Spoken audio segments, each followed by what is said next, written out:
people dropping in, but we'll probably go ahead and start. So just a little of my background. I've been at Exapta since 2015.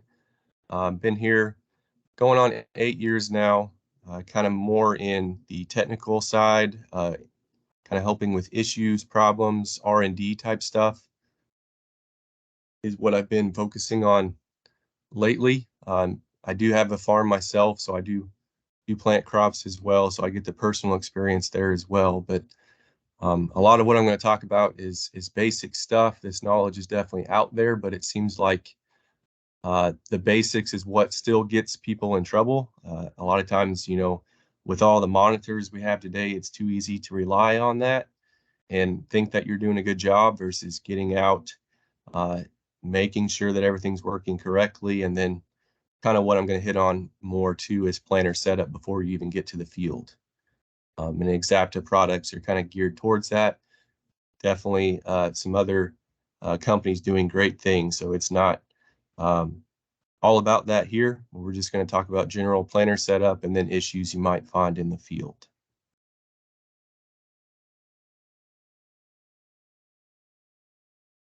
So first question, what are we trying to accomplish? That's the best thing you would want to decide when you're deciding what to purchase for your planner, what you're wanting to do. What's your goal? You're looking for a perfect stand, a picket fence stand, perfect spacing. I could definitely argue that a lot of the issues that I see in no-till, including myself, is just the correct depth. Issues with not cutting through the residue, getting the seed correctly at the bottom of the furrow. That stuff should come before perfect spacing. You will have much more even emergence doing stuff, focusing on those issues first. And that's what I'm going to continue to hit on in this webinar. You can see this is some pretty thick, just focusing on the picture, this is some pretty thick wheat stubble. This looks like almost stripper straw. Very challenging, especially if it's wet. That stuff is a bear to plant through sometimes if it's laying over. And so that goes along with more of what I'm going to talk about. That seems to be the very common issue. And I know a lot of the questions I got was, we're having trouble cutting through the residue. How do you get through it? What's the best way to tackle that?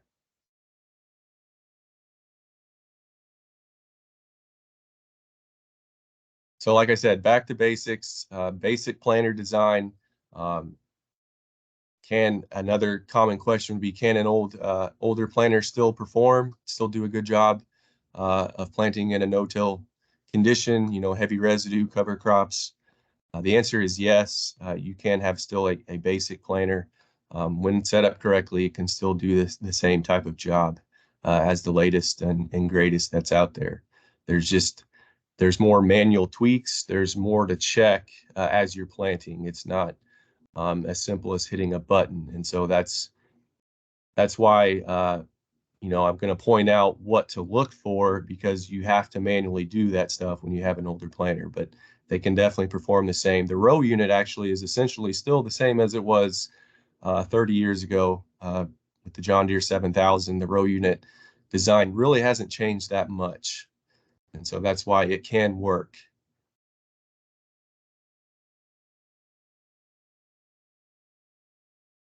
Hitting on, what's your goal? You definitely want even emergence. That's what the planner is for.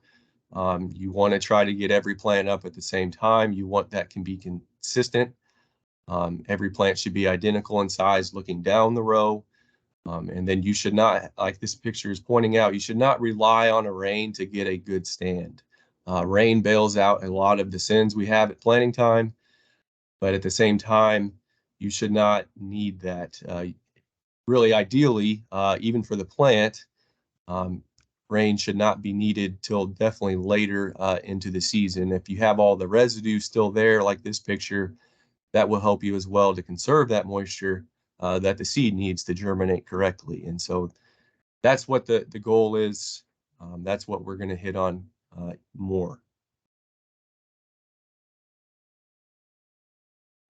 Steps for optimum placement, and this is dealing with no-till. I will say these principles are still mostly the same in a tillage situation. Strip till, I know it's very popular. a lot of this stuff is still the same. You don't necessarily have the residue cutting issue, but as far as placing the seed, it's almost more important in a tillage situation because the soil is so loose. A lot of the problem that I'm talking about with placement is definitely worse in a tillage environment. So just keep that in mind. These are the four main steps. You got to cut the residue so that the blades can penetrate, place the seed consistently at the bottom of the furrow, making sure they're at the right depth. We are firm believers in firming the seed, making sure there's enough pressure on that firmer, push the seed into moisture so it's not just laying there and waiting for rain, and then doing a good job of closing the furrow. Big fans of spoke closing wheels to chop up that sidewall to make sure you don't have sidewall compaction that is too bad for root development. So that's what the four main steps to good no-till stand would be. First things first, and this goes right along with getting back to basics. The planter must be, a lot of people talk about leveling the planter. I'd actually slightly nose up would be preferred. You can see this planter in the picture. I've got the arrows there. It's not really that bad. It is a little bit nose down. This would be pretty close to level. But I think the hitch height, this is a newer planter. This is Exapta merge. The hitch height at this point was 6-8% on the monitor. I encouraged, I have lots of people that I've seen 15-20% hitch height on a 2-point hitch like that. Makes a big difference in getting those row units just tipped up a little bit. That makes a very big difference in how the row unit performs. And when I'm describing this, is it level? What to look for? You want to step back a little ways from the planter. Tire tracks can provide an indicator. Tall stubble makes that a little harder to see, but you want to get a gauge of the terrain. Preferably, you would choose a very level spot in the field to do this, but make sure that when you look at the tires, that helps you gauge whether the planter is going downhill or uphill to help decide how level the planter is. Ignore the tongue, ignore the parallel links. I used, like in this picture, I used the markers. You could kind of tell they were tipped up a little bit. That's a good visual. Something vertical to look at on the toolbar. The toolbar is really the best gauge. And then also the planter unit itself where the meter sits on.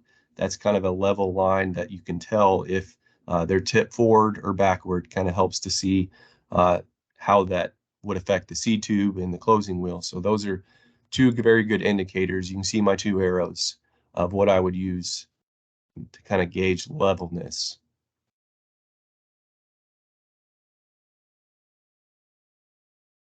Problems with being with not being nose up, nose down, in other words, or even level. The seed tube angle is flatter. The seed tubes that most of them, the standard seed tubes, they're actually curved to the rear. So as if you can picture, you want to straighten the row unit. This is a good angle. When you nose the planter unit up a little bit, that seed tube angle changes and it gets more vertical. That creates your seed drop further forward under the blades, which is a very good thing. And that's key. And that's part of the reason we prefer nose ups a few degrees versus being perfectly level. It has less pressure on the Keeton, less pressure on the closing bracket because that's tied directly into the row unit itself. It can actually, in severe situation, it can create a toe in to where your closing wheels are the opposite direction of what you need. And then it also leverages the downforce on the row unit. So if you think about that toolbar, you kind of level it up. Well, it's really stretching those springs. Sometimes in dry conditions, kind of like we saw this spring, in a lot of cases, downforce, that little extra bit of downforce on that row unit is very helpful. It's critical. So that's why if you up to 10 degrees, that's a little extreme nose up, but 3 to 5 degrees maybe nose up would be ideal, just to kind of get all those things working better. And it helps your seed placement, which is really what we're after.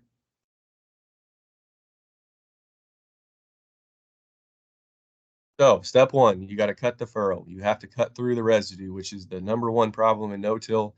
most of the time the residue is a good thing. You want that there, but getting the seed placed into the soil, into the moisture, can be a whole nother battle, and that's what's very difficult. Always start with sharp opener blades. You want a planer that's heavy enough to leverage downforce on the row units, because it does take downforce. It takes a lot more downforce than people realize when you have a firm no-till soil to get those row units in the ground, especially if you're planting deeper. Over 2 inches, it takes a lot of downforce, and so you have to have a heavy enough planer to do that. Row cleaners, I'm going to hit on these more, but coulters, shallow as possible. Row cleaners should not really disturb soil. They're there to tickle and clean the residue away, so the openers can actually have less to try to cut through. It just kind of reduces the load, in other words. Sharp opener blades. This is the easiest thing to do if you're having issues with cutting through residue. Replace your opener blades often. Here we're saying 14 5/8. I know people that don't even make it through the season and they already wear them down to that. Replace them more often than necessary. This is a very cheap thing. The opener blades is what's doing the tillage for us when you're not doing it any longer. And so don't be afraid to replace them often. Use sharp blades. Makes it a whole lot better. Your downforce requirements are less. It makes a big deal. 3.5 millimeter blades, that's what we sell. You think most manufacturers, especially high speed now, they're going to 4, even 4.5 millimeter blades. Yes, they do have less blade flex, but you're trying to shove that much more opener into the soil, and it's going to require more down pressure. There's no way around that. They might hold up a little better, but 3.5 seems to be the kind of the sweet spot of a narrow blade to try to shove in the soil, but also getting less blade flex. And I get lots of questions on shimming. Where do you shim blades? 3.5 millimeter blades would be 1 inch to 1.5 inches of contact. Like 1.5 inches would be kind of the max I would want to do. And that helps with your pressure on your bearings. Your bearings should last longer. As far as shimming, the blades are going to flex together when they go in the soil anyway, so I would not get as caught up with being worried about where to shim them and what's the exact contact. A lot of blades are not, there's really no blade that's perfectly round. A lot of our blades come close. We do inspect those, and we have a tighter tolerance on that out of round, and but it's not perfect, and they will be flexing together in the soil. So don't get too caught up on shimming them, but that is our recommendation, is to try to keep them together when going in the soil. Coulters. So we have long been advocates. Coulters are not necessary. Uh, kind of a joke, 6 inches above the soil. The problem with coulters, especially wavy coulters, they create little fissures in the soil ahead of the opener. They're doing a little bit of tillage. If you're looking for the most perfect furrow possible, tillage ahead of the planter is not a good thing. It loosens the soil. It creates these little cracks. And so as the opener blades come through, seeds can get tucked into those cracks. And that's not ideal for perfect seed placement and seed depth. If it's wet underneath, which it should be, especially in no-till, when you have that residue conserving moisture, usually you're going to have moisture underneath. And so when you have a coulter ahead of this, you're pulling up a lot of that wet, clumpy soil. It does not really do anything for a good furrow, and that's why we're not fans of running coulters. They rob downforce. In dry conditions, it's going to take more downforce. There's no way around that.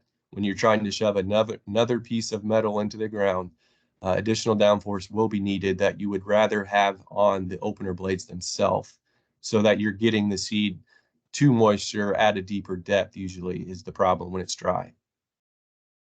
If you're convinced that you need a coulter, don't do the wave coulters. 25, 13 wave. A smooth beveled coulter would be ideal. If that's the route you're thinking, it can help cut residue better. It's just you're going to need some more downforce. So that would be my choice. if you were going that route. Row cleaners. Be careful not to move too much out of the row. This picture, you can see that the two center lines there where the row cleaners were down, they moved some of it, but they did not furrow down. It doesn't look like they took a strip tiller through here, which I see quite often. They're actually furrowing down. They're making a clean black strip. So when it rains, the water, guess where it's going to go? It's going to go right in your strip. And if you have it furrowed down, the water is going to sit there, which is not ideal. So you're trying to essentially reduce the load, like I said, on the opener blades with row cleaners. This goes along with strip till as well. Problems with clearing too much, making too much of a clean strip. You can have crusting, water ponding, which is not good for seedling emergence. Later problems, you would be surprised, like on a year like this where it was dry, how much drier the furrow gets quickly when you open that up. I realize that in the spring, most of the time we're fighting moisture and that it's wet, so you are trying to dry it out some, but it will hurt you later on. If you can do a better job of, with your closing wheels, maybe reducing that compaction, it's not necessarily a bad thing to keep that moisture there. More weeds, this is very noticeable too. The cleaner the strip, the more weeds will emerge.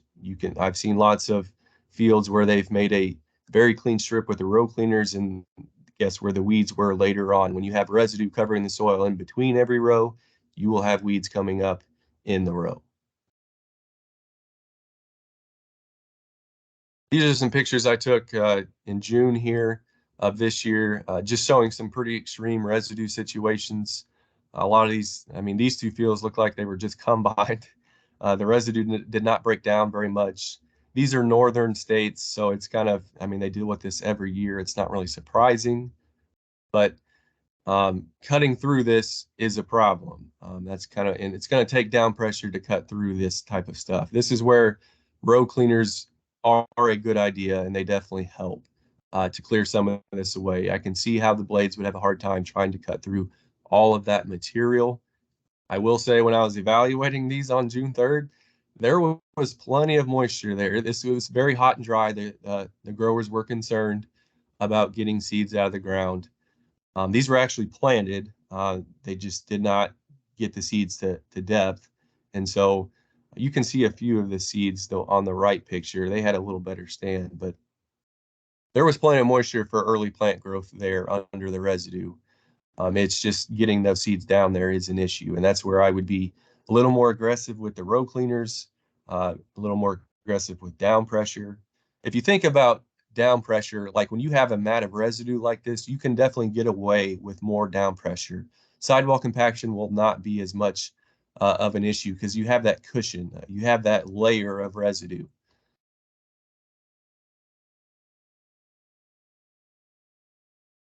There's three main types of down pressure available.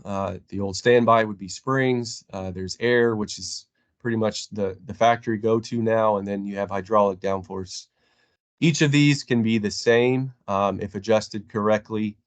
Dealing with air and hydraulic, where you adjust them in the cab, it's really kind of setting the right margin, and each manufacturer seems to have a little bit different margin that's needed for their system. It's kind of an algorithm type thing. So just read your manual, fine tune that to get the margin correct for the system you're running. Because each of those will have a different pressure required to get the same poundage on the row unit. The advantage to hydraulic, not only is it fast acting, it will, when you have it adjusting automatically, it will adjust for variability across the field, which is definitely there. When you have wheel tracks, you have different soil types. That is all there. That will have definitely differences in down pressure as you go across the field. You will never manually adjust for all that quick enough. And that's the real advantage to hydraulic that I see, is just being able to adjust for any of those conditions. I've yet to see a field, no matter how consistent it looks visually, there's a lot more going on in the soil density that is, you need to adjust for to keep your depth the same. None of this replaces physically checking the seed depth. Like I said, There's the problem with as many monitors and gadgets as we have is people get out of the tractor less and actually confirm what's happening. And I cannot stress that enough. No matter what you have, get out and dig, make sure the seed's at depth. I did hit on here, they call it the set and seed. It's where you have two little, basically you can use boards. In the shop, you would manually check the depth on each of your row units to make sure that when you're setting the handle at 2 inches or what you think is 2 inches, the blades are actually 2 inches deep against the gauge wheels. And so I encourage that in the shop before you start to make sure your row units are all set the same and adjusted for any differences in the linkage. That will help with down pressure when you're checking the down pressure.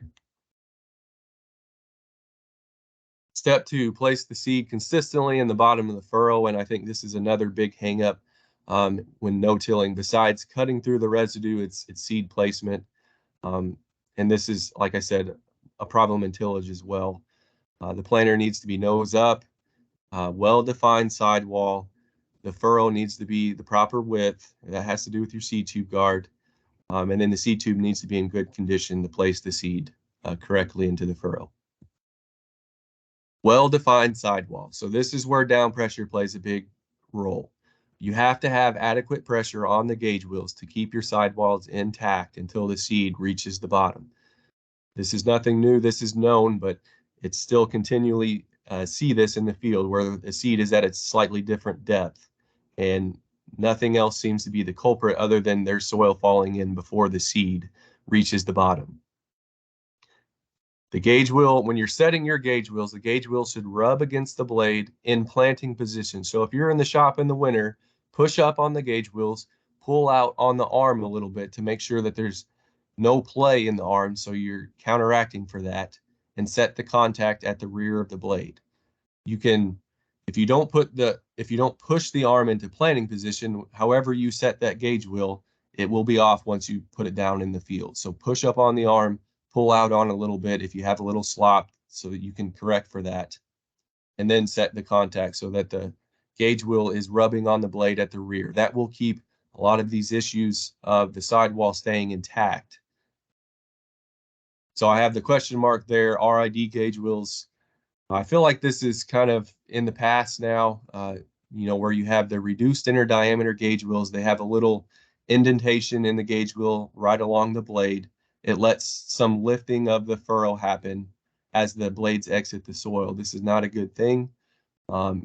Its case does it, but they have a kind of like a seed boot to correct that. Versus if you're trying to put this on a Kinsey or a John Deere or a white planter, there's nothing there to hold that sidewall together. So it's not a good idea.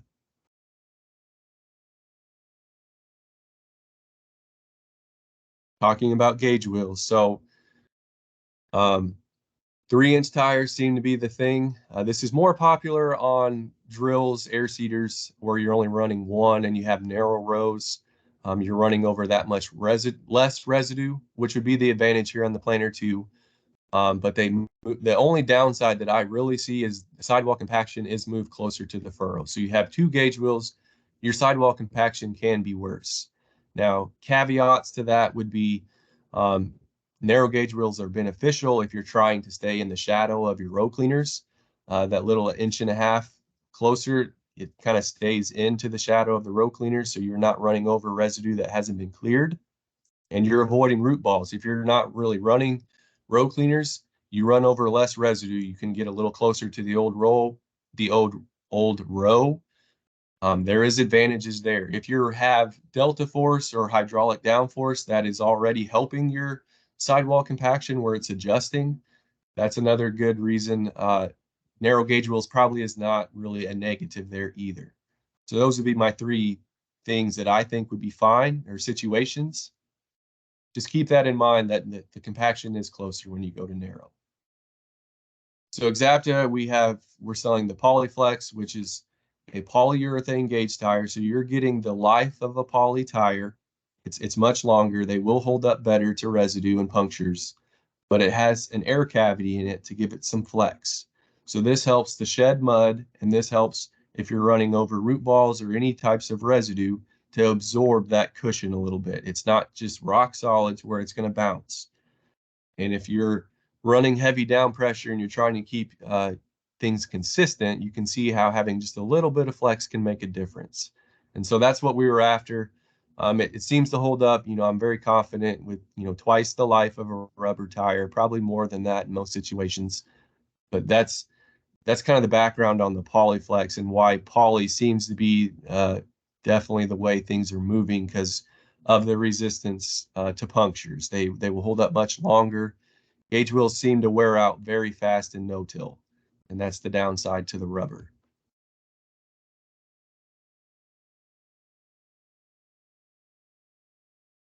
So this is kind of why I've been saying that placement gauge wheels are so essential to proper seed placement. You can see this picture on the left. I took the gauge wheels off.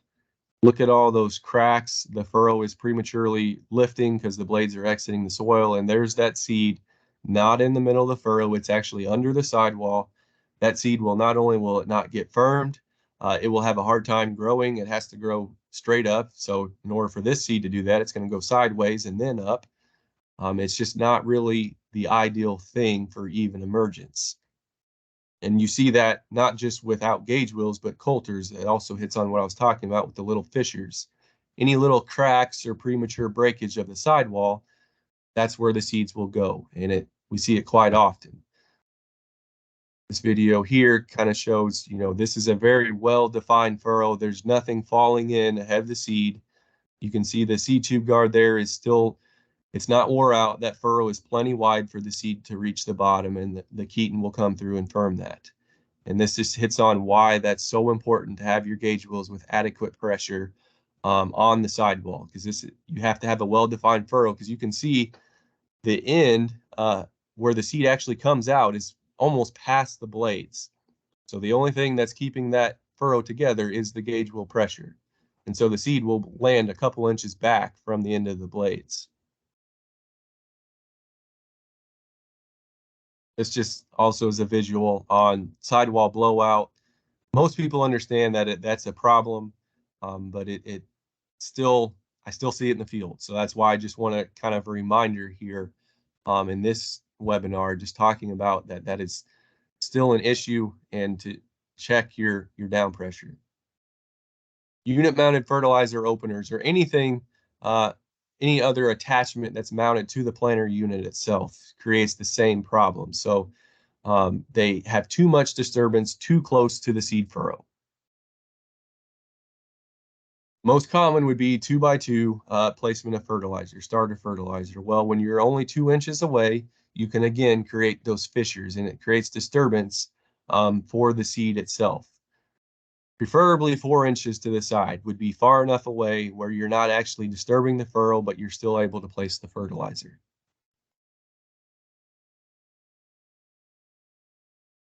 Seed tube guard. We hit on this a lot with our Valiant seed tube guards, but not only are they there to protect the seed tube, but they prevent blade flex. 3.5 millimeter blades do a good job of preventing that blade flex. Nobody really uses the old 3 millimeter blades anymore. The problem with those is they did have some flex to them, and that if your seed tube guard was wore out, well, you would have this narrow V where the seed would have an air pocket underneath. Not ideal. I recommend replacing seed tube guards 11/16 inch wide. 5/8, they're shot. So if you're anywhere close to that at the beginning of the season, I would go ahead and replace the guard. Make sure you're getting the furrow a proper width when you're planting. There is other guards out there. A lot of them actually form the furrow. They sit below the blades, and they form the furrow. They push through the dirt. To me, that creates extra smearing. It's not ideal. And not only that, they break easier because they're actually sitting below the blades. Think of rocks in the field. You'll have more breakage when the guard sits below that. The Valiant sits 3/4 of an inch above the blades. We let the blades form the furrow. And so the Valiant C2 guards from Exapta, they're a longer lasting version of the OEM. You will not replace them as often. They will always be at spec. So your furrow is a proper width. And 3 to 4 times the life is very consistent what we're getting out of the Valiant C2 guards. So I highly encourage looking at those if you're new and have not checked your guards. Very good option, so you're not replacing those all the time.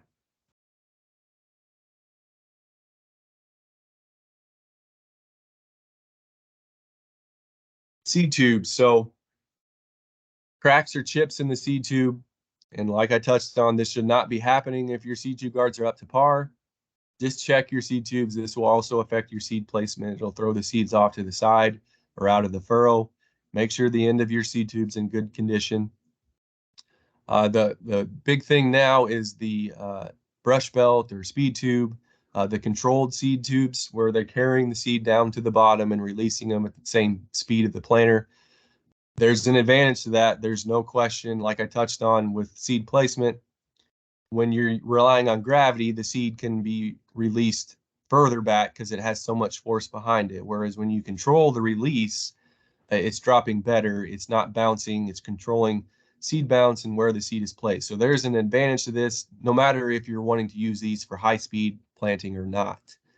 The only thing I have to say about the two right now would be speed tube is much narrower than the brush belt. It fits between the blades better. I see an advantage to that versus the brush belt actually places seeds a little farther back from the end of the blades, and that is detrimental, as I continue to say. So both of them do an excellent job with keeping your spacing great and consistent. So this is the question I got quite a bit. How do you know, what do you check in the field to know you're doing a good job? How do you know you have the correct amount of downforce? First of all, it would be to dig seed to confirm that you're actually hitting the depth you think you are, the correct depth you want. The Keetons are nice. It's a quick visual, like if they're 2 inches deep.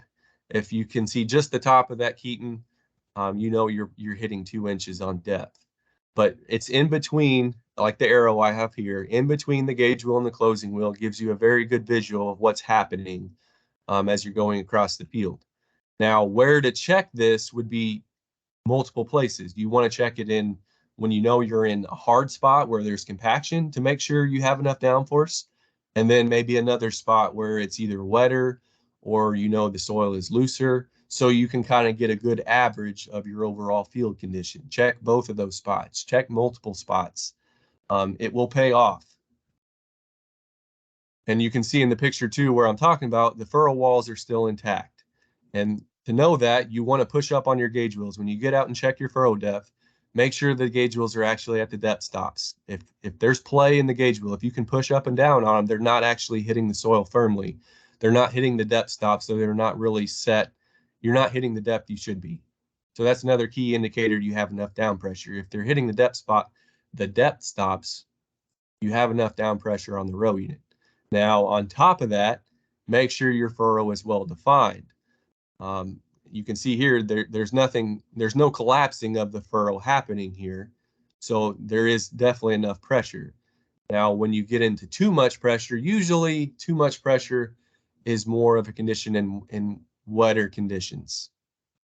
If you see an indentation on the outside of the gauge wheel after the planter has gone through, you have too much pressure. I mean, that's a very visual indicator, but closing the furrow, if you're having difficulty time closing, that would be another indicator. Maybe check your downforce. It should not be take a lot of pressure, especially if you're running spiked wheels. And like I said here, do your sidewalls crumble easily with your hand or your seed finder? Is it easy to poke into that sidewall? I mean, think of the spokes. If it's easy to crumble it with your hand, then it's easy for it to close. So you probably have down pressure correct. If you've checked that they're at the depth stops, your furrow is well defined, there's nothing happening with crumbling the furrow. If those are fine, then you can crumble the sidewall easy with your hand. You're probably doing a good job. That'd be an easy way to check this. If it's rock solid, if it's a little wetter and it comes out as a big chunk, you might want to check your downforce, reduce it a little bit. Think about things like that would be what I'd be checking.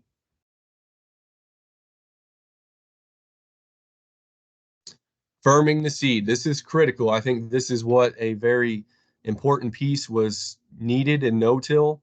Back when they first came out with Keetons, most of the time, the seeds were just laying there. When you have as much soil structure in no-till, you have lots of roots. The soil is just more firm. Even if it's a new no-till field, usually those are much more compacted and hard.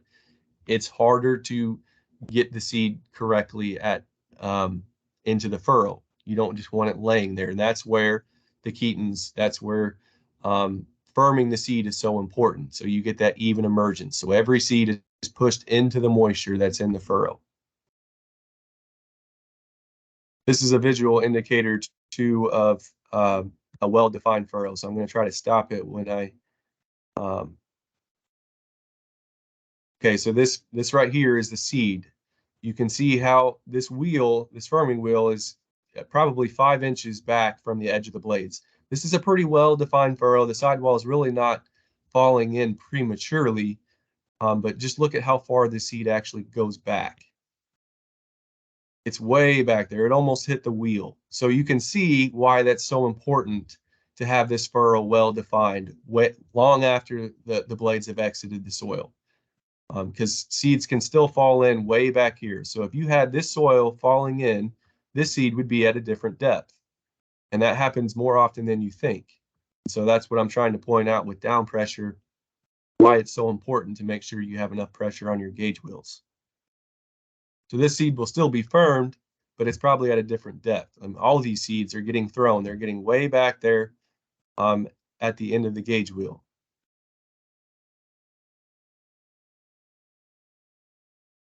And so I want to hit on that. And that's why seed firming is so critical. Exapta sells the Mojo wires for Keetons. I would not run a Keeton without a Mojo wire. The plastic in the Keetons loses the pressure extremely fast, and the Mojo wire is there to stiffen that up, to keep that pressure the same, so it does not lose it. So they're not just hanging back there, riding on top of the seed and not really firming anything. There's no use in having them if you're not going to keep the correct pressure.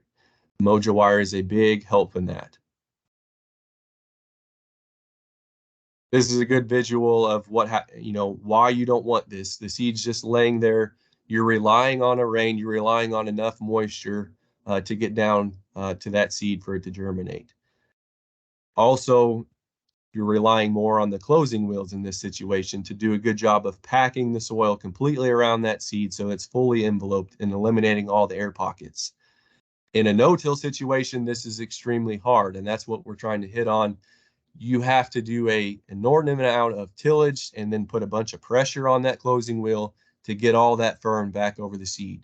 Whereas simply if you just take a firming device and push that seed into the bottom of the furrow, which is where the moisture is anyway, you will envelope that seed on all three sides, almost four sides, with moisture. You can see here that seed is firmly pressed in the soil. There's not really an issue with that seed getting enough moisture that it needs. This also helps with spoke closing wheels of trying to pull the seed out. You will not have that condition when you're firming the seed like this. That seed's firmly locked in there. It's not leaving. It's going to stay in its position. So you can be more aggressive with your closing wheels. So do Keetons drag seed? This is another common question. My opinion, tilled soils where the furrow bottom can be soft, maybe. I have not directly seen that. Still have yet to see Keetons really drag a seed. Worn out Keeton without a Mojo wire where there's not enough pressure on it, probably. There could definitely be, it's a possibility. This is just a good in-furrow view of the Keeton firming the seeds, pushing them all down to the bottom into the moisture. This is actually, it's a pretty moist condition this was taken in. You can kind of see the furrow bottom. It's more of a W bottom, they would call it. This one isn't severe. The seeds are still getting the correct depth, but there's a little bit of a W to the bottom of the furrow. The firmer also helps to smear that correctly and make sure the seed is at the consistent depth. If you just lay that seed, that's where a W bottom can be more of a detriment. And that's where shimming your blades can help with that. But I just want to point out that the firmer also helps to erase any other issues ahead of that. And so you can kind of, it's kind of an added bonus. It's not really something I would hang my hat on, but it does help in certain situations. I just like that indicator that, you can kind of visualize too, if this firmer did not have enough pressure, if it was just riding above the seeds a little bit, how it might be able to catch a seed and pull it along. Whereas when you have plenty of pressure, there's nowhere for that seed to go. If your furrow is wide enough, that seed's going to just go straight down. It's going to push down because you have plenty of pressure.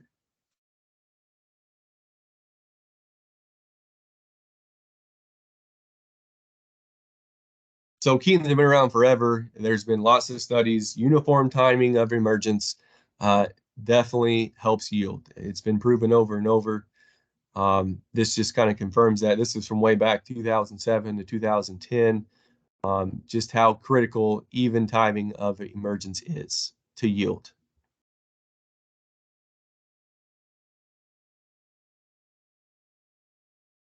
Mud buildup, that's another contributor to maybe the myth of dragging the seed.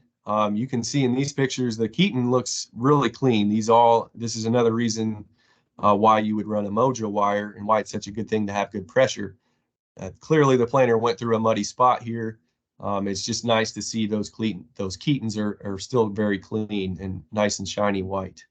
If that was building up with mud on the bottom, you can see how that would catch seeds and maybe drag them along. This also hits on the open spoke gauge wheels.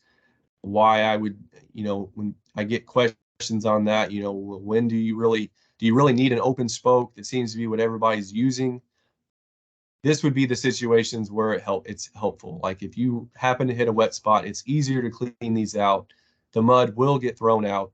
There's lots of other, if you don't ever run into this position, if you've never had to clean your gauge wheels out, it's probably not a real advantage. Like it's not something I would consider switching to a spoked wheel if you've never had a problem like this. This is the main advantage to an open spoke gauge wheel, in my opinion. When to replace Keetons. Picture on the left, you can see how that Keaton is so much more narrow. It's more of a narrow V like the furrow. I would replace it then. You will, if you see your Keaton start to be a V shape, replace it. Seeds can slip past and not get firmed. Whereas a brand new Keaton has more of a flat bottom. That's an indicator. That's usually the first thing that'll happen when you're looking at worn out Keetons. And then also the depth, like I talked about, just over 2 inches, 2.25 inches thick. Once you get an inch off of that depth, I would replace it. Most by that time, uh, the Keaton will be almost wore to the fertilizer tube. So those would be two good indicators. Also, down pressure, like I said, that's key, very important. So if you feel like the Keatons are very sloppy, replace them. Don't even think about it. I know lots. To me, Keatons and opener blades are the two things I would almost replace every year. If you're doing any type of acres, a couple thousand acres or more, replacing those every year is a very cheap and good insurance, if you ask me, for planters.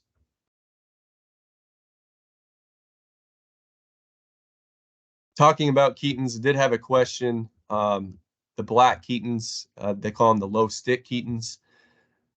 How do those perform? So they do have a little more pressure. They are stiffer. They're not quite as bendy and flexible as the white ones. They still seem to lose their pressure very fast. Not as, at the upper end, it's still the same type of plastic. There's a weak point, in other words. So we don't have a mojo wire for them. That might be in the works. We haven't really evaluated that because the white Keetons, they're $20 versus the black ones are 55. You can go through two sets of the white ones before you have to uh, versus the black ones. So it's a little cheaper and you can fit a mojo wire on the white ones. So that's why we're fans of the white. Maybe in the future we will look at the black ones, putting a mojo wire on there. I don't have enough experience with the black ones. They definitely do stay cleaner. That low stick material does help, but just keep that in mind that our opinion is it's more of a pressure issue with buildup on the Keetons than it is just the material.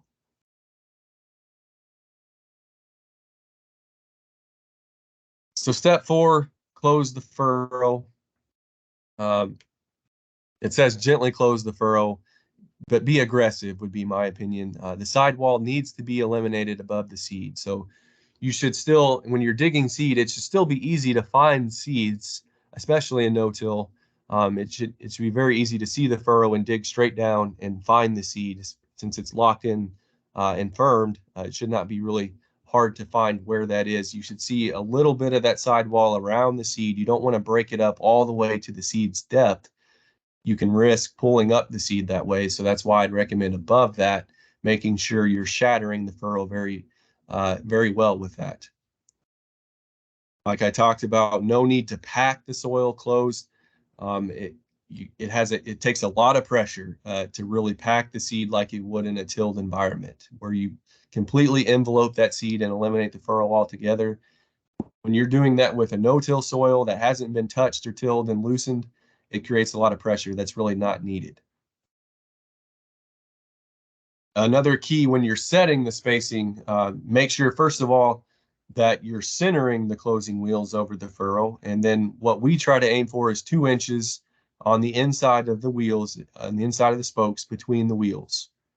That seems to be the closer you can get to the furrow, the better that it chops and crumbles the soil. But when you get too close, especially if you're ever planting on a curve or on the side of a hill where you have some drift, 2 inches would be as low as I would want to go. You can go a little less, 1.75 inches, and still do a very good job. Just be aware that the closer you get, the more you risk of, pulling things out easier. But 2 inches, it seems to be the sweet spot. Why spoke closing wheel? So in no-till, like I mentioned, the structure is there. It's harder. You want to eliminate that sidewall compaction since it usually does require more downforce, and you want that gauge wheel pressure to be good. You want spoke closing wheels to help chop that back up. This is where you're going to do your tillage after you've placed the seed to make sure that there's not compaction and the seed has an easy path to the surface. And that's another key with what we're talking about with the Thompson wheels specifically that we sell. They're not very wide. They're not very heavy.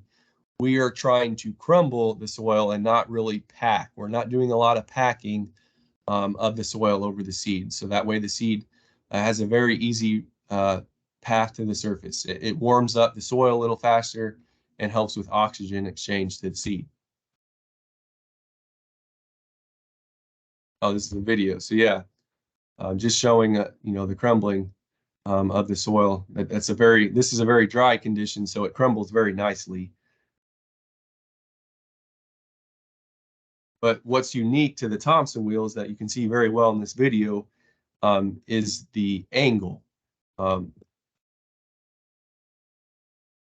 I'll get back to that. That's a little further forward here. I'll come back to that video. Why do you need to shatter the sidewalls? Well, you can have tomahawk roots. You can have sidewall compaction to where the roots only grow down the length of the furrow and they do not penetrate the sidewall. You want as many roots as possible. You don't want to restrict the roots. So you can see why that would be a bad thing if you're not getting the compaction eliminated with the closing wheels.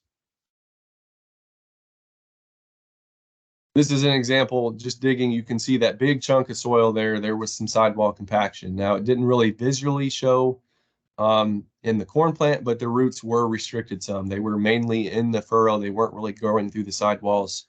There wasn't a lot of rooting through the sidewall, and that's because you can see that's how, when I was digging the furrow up, it came out in these big chunks like that. So I think it was a little wetter when this was planted, and so they did not really get that chopped up very well, and you can see how that came apart. This is definitely later in the season.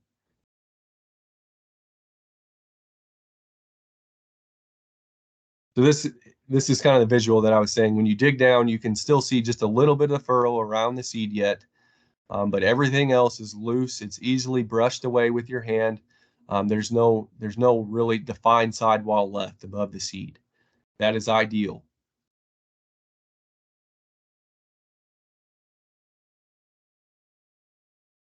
Sidewall breakage. So run enough tension on the closing wheels to get down deep enough to the seed, and then also to make sure your seeds or your sidewall is getting chopped up enough. Make sure, so another question to hit on that, hitting both sides of the sidewall. Another popular thing that people were doing was running a smooth closing wheel and a spike closing wheel on the other side, one of each. Yes, I think this is more beneficial in strip till where you have that loose soil where you need some kind of depth adjustment. So the smooth rubber wheel would give you a little bit of depth so that it doesn't dig too deep. And then the spiked wheel will still help chop up the sidewall. My issue with that is you still have the sidewall on the other side. So you want to chop up both sidewalls.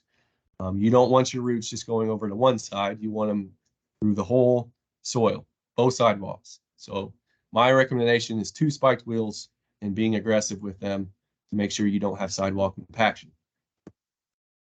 So unique to the Thompson wheels, there's a lot of other manufacturers now that have caught on to this. They offer this with a closing bracket where you can angle the wheel out a little bit. Makes a big difference in closing. It makes it close a lot better when you can put just a little bit of angle. You can see this visual on the left. The opener blades are prying outward at the front. So we're coming back through with the closing wheels with the same angle, just at the opposite direction to kind of pull that soil back in and close it up. So you can adjust the wedge with this arrow in the center, that mark on your Thompson wheel. That's the full 6 degrees of toe out. The other little dots is just little degrees after that. The solid notch, the solid line is the full 6 degrees if you're looking at trying to adjust your toe out wedges.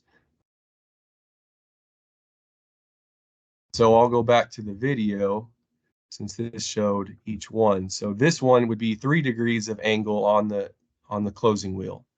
It's chopping it up very nicely. It's pulling, you can see some of that soil is pulling up towards the bearing. Now on 6 degrees, which is this picture, you can see how much lifting it goes all the way up to the bearing hub on the wheel. That's quite a bit more aggressive. And this is 0. So you can still see that slit in the middle of the furrow is still there. It's not quite getting all of that closed up. So that's kind of the advantage to putting a little bit of angle on the closing wheels. Not only does it chop the soil better, it makes sure that the furrow is getting closed. If you can picture getting a rain on this, that will seal up nicely. That will get closed and level. That's, to me, is the ideal situation. There's no sidewall compaction here, and everything is getting closed completely.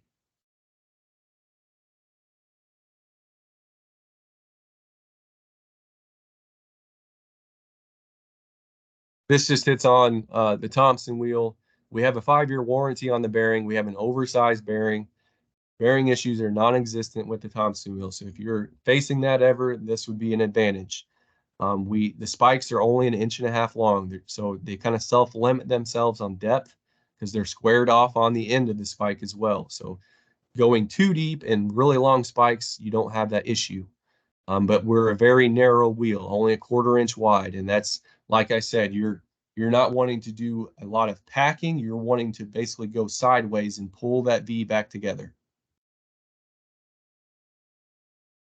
This is just the visual in the field, the Thompson wheels. You know, when you have a lot of residue, it's very low disturbance. You don't really see the marks very well. They do an excellent job of closing and residue, heavy cover crop situations. Not saying you don't have a wrapping issue all the time, but it's very small. It's not like a huge problem with the Thompson wheel wrapping. So other opener designs. I had a few questions on registration on Great Plains Planter. They have the same opener design. They have the offset openers where you have a leading and a trailing opener blade. Yes, that does do a better job of cutting residue because you have one leading blade. You only have one that you're trying to cut through. But at the same time, it's very hard to get that angle perfect. Muddy situations, the furrow is not perfect. You can see they actually have, they call it a furrow forming point. It's similar to the C-tube guard I was talking about, where it actually scrapes the bottom of the furrow and forms the furrow. It's not ideal if it's wet. You'll have a lot of smearing there. I don't see that as a good thing. It's just one more thing to wear out. um, faster because it's actually touching the soil and rubbing the soil. We would rather just have the blades forming the soil. So that's why the offset openers, they don't create as nice of a furrow as the two side by side, like on the John Deere design. The biggest problem with case is the RID gauge wheels and the position against the blade. So in this picture, I pushed up the one side so that it's more in planting position. And you can see just how far forward the gauge wheels are. They're not at the back as that blade is exiting the soil. So you have premature sidewall collapse. They know this, so they have this little seed boot, or I forget what they call it, but to keep that sidewall intact so until the seed is placed. But they still are placing that seed so far back after the blades have exited the soil that it's a problem. It's there. I see if I'm having that problem on John Deere planters, I guarantee you it's happening with case planters. And so that's really the biggest issue that we've had, that we don't really like the design. And then the closing system, they have that big packing wheel in the back. In wet conditions, it just builds up with mud, and it just you have to have a lot of pressure on that wheel to really get that soil closed from the top down. They're not running a firmer. And so they're trying to solve the firming issue with the closing system. And that's where we disagree in the design. Now, going back to the Thompson wheels, or just spiked wheels in general, I can see why, if you're in a really dry situation and you're worried about the seed furrow drying out too fast, where that packing wheel, I know Martin has that option where you can add that to your closing bracket to add a little level of firming on top of the furrow to help close up so it's not so loose and crumbly like it is here. I can see it in that situation. That's probably the only situation I can see where you'd want to kind of pack the soil down on the top. Still, I doubt it's really much. I can't see that still being a big issue if you're firming the seed. If you're doing a good job of firming the seed into moisture, I don't see how leaving that, packing that down is really that much of a benefit.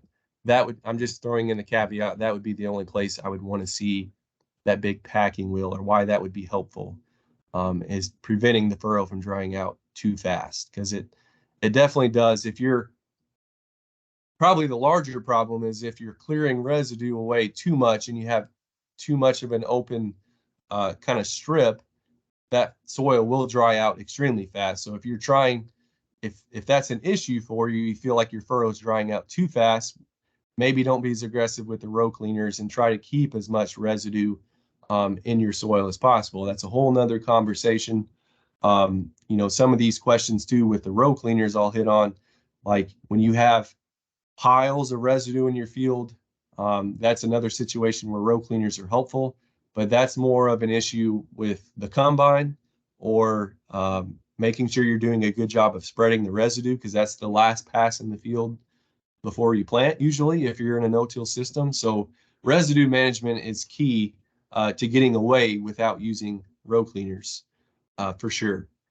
And so that helps with going all the way back to this problem of maybe the furrow drying out fast. You want to disturb that as little as possible. So you don't really want to create a clean strip. And those go hand in hand. I mean, it's kind of a whole system. We've hit on that other times. No-till is not just one thing. Every pass, every operation you do across the field makes a difference for how planting goes as well. This is the Exapta system. This is just kind of a summary. You have your seed tube guards, not going to wear out. You can place fertilizer in the furrow. That's a whole nother conversation, but yes, it definitely helps emergence, especially if you're in kind of low testing soils, low organic matter. It makes a big difference in emergence. If you're trying to plant early in the spring, in-furrow fertilizer can also give that seed a boost. So quickly hitting on that subject, fertilizer is a whole another thing, but you have that option with both the Keeton and the Valiant. Hitting on the planter design too, the John Deere and Kinsey, they have the gauge wheels in the correct position. for optimum seed placement. That's really the biggest reason why we've settled on those designs and thought that they are the best for no-till. Is going back through my presentation, seed placement is more critical than perfect seed spacing. You can do whatever you want to get perfect spacing. Your monitor shows 100% singulation. If you have uneven conditions, uneven depth on that seed, your placement's not perfect. It does not matter. Your spacing does not matter at that point. Your emergence will still be uneven. And so the Keeton seed firmer hitting on that, again, firm the seed, and then we have the Thompson wheel, the spiked wheel to shatter the sidewalls.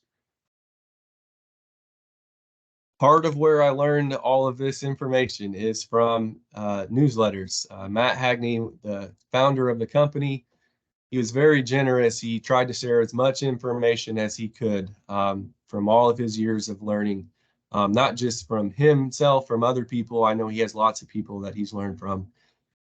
Those newsletters are very valuable. A lot of the information that I've just presented is hit on again in these newsletters. So I cannot stress enough, if you're wanting to learn more, we have lots of newsletters on our site dealing with no-till planting. Very valuable. And to wrap it up, we love hearing from you. Give me a call, give us a call.